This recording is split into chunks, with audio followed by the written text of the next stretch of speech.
from Bumfrey's C-90 cassette.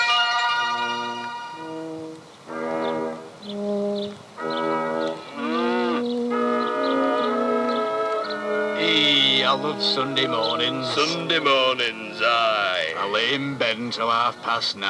9:30, aye. Bacon and eggs for breakfast. Breakfast, aye. And this is the best part. Walking to pub. Pub, aye. Seems to get longer every week. What, walk to pub? Nay, rashers of bacon.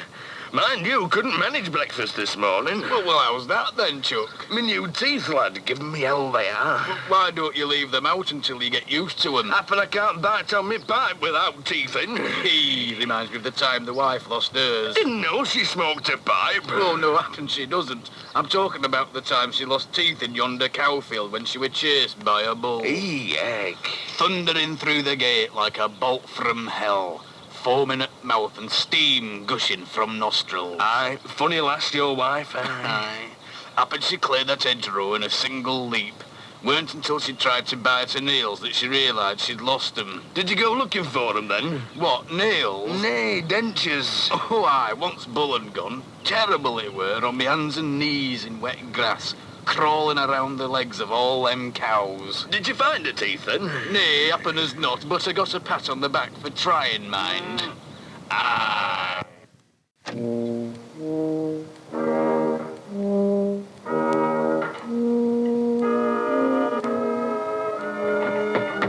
Oh, no.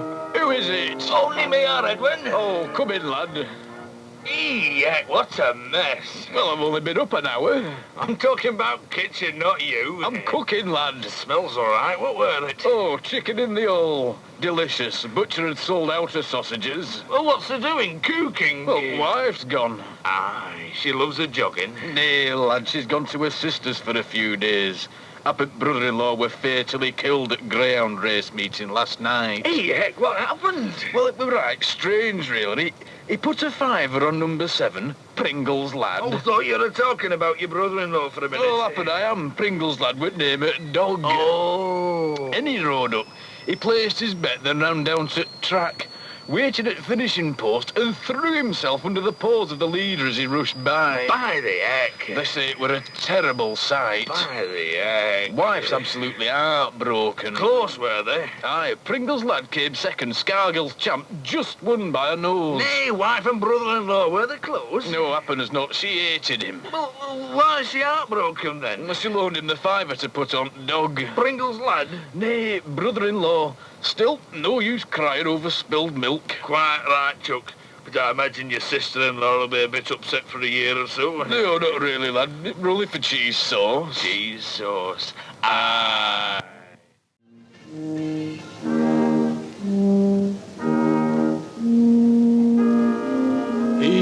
I don't know her, Eli. What's that then, Edwin? Well, I can't think of what to get the wife for Christmas. Neither can I. Well, you don't usually buy my wife a present. Nay, talking about my wife. Oh, I got her a chair last year, you know. My wife? Nay, lad, my wife. A chair? Aye, but she wouldn't plug it in, though. Usually get mine stockings. Oh, I've never known a woman to have so many stockings as your wife. Loves them, she does.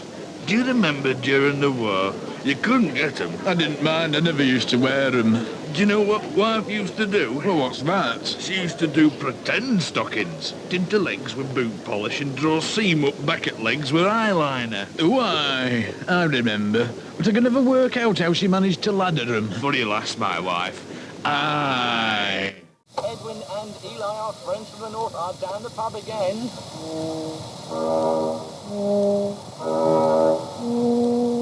Cheers, our Edwin. Cheers, our Eli. 1 foot road, lad. Aye, 1 foot road. I never had 'em when I were a lad. What, roads? Nay, lad, Space Invaders. No pool table. No Frogger.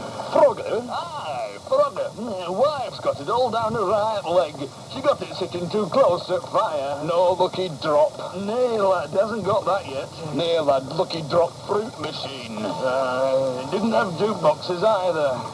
Crisp? What, wife's leg? Nay, do you want a crisp? Why, don't mind if I do. Space Invaders, pool table, lucky drop. None of that, Chuck. That's right. Good old drinking competition. Aye. Used to go in for them all, I did. Sank 12 pints once, I did. Did they win? Yeah, lad, sick as a dog I were. Yeah. Wife were furious. Yeah, why with that then? I was sick all over her head, dog.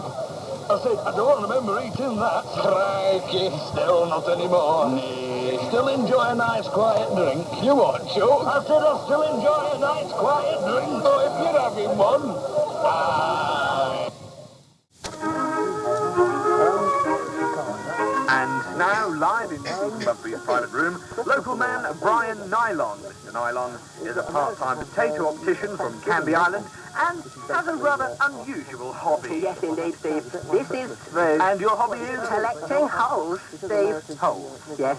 I'm well known for my hole collection. Wouldn't it be true to say that collecting holes is a little bit difficult? Heavens, no! I've been collecting holes for years, ever since I stopped collecting dust, which was just after I used to collect the kids from school. So let's get this straight. Oh, no. You never get them straight. Always round. Ah, but I'm not altogether sure how one is able to... No, forgive me there. That's not strictly true. Some are keyhole shaped, so keys can in fact fit them. Key-shaped keys in round holes is a rather dumb idea. Almost as dumb as having condoms open at both ends. Yes. But can we get back to your whole collection? I was going to say that I am... Square. No. These open-toed Dr. Martens are very 80s, I'll have you know. Thank you very much. But your fishnet types have square holes. This suggests a tendency towards cubicality. Squareness. Now, look. Would you like to ask me another question about my hobby, Steve? All right. Aren't holes, square, round, or otherwise, somewhat difficult to stick into an album? Hell no. What sort of advice would you give to someone who wanted to start collecting holes? Well, on the whole, the novice is well advised to start collecting small holes. Wait outside one of those Dan Marketeer piercing salons. You know, the ones that double up as video shops. Oh, everything seems to double up as a video shop these days. Even my neighbour's cat has doubled up as a video shop. A fine selection of films, but not a great deal of room to walk around, I fear. Anyway, Steve, wait outside an ear-piercing salon, and lots of badly fitting holes will just pop out of people's ears as they walk out. Or you'll find a path littered with the things. Oh, well, I certainly hope that your advice helps any budding collectors who might just be listening. Right, can we talk about some of your holes? I see you've brought some along with you today. What do we have here? Holes of every type, Steve. Just a couple of hug holes, holes from donuts, Really? hole from a classical guitar. Oh, one of my favourites, that one. And in this box here, there's a whole 18-hole golf course, complete with players, clubhouse, and a crowd of 325 spectators. Here we have a few manholes, part of the San Andreas sport. Peepholes, eye holes, ear holes, and an eye. Yes, quite impressive. And what's in this brown paper bag, then? Glad you asked me that one, Steve. These are polos. Polos, yes, with the holes surgically removed. It's a rather delicate affair. I mean, you can't just take an axe to them. No, it has to be done with acute precision. Ooh, you can keep them if you like. I'm not allowed to touch them. You see, I'm on a 100% whole food diet. I can only eat the middles. Well, tell us a little bit about the diet.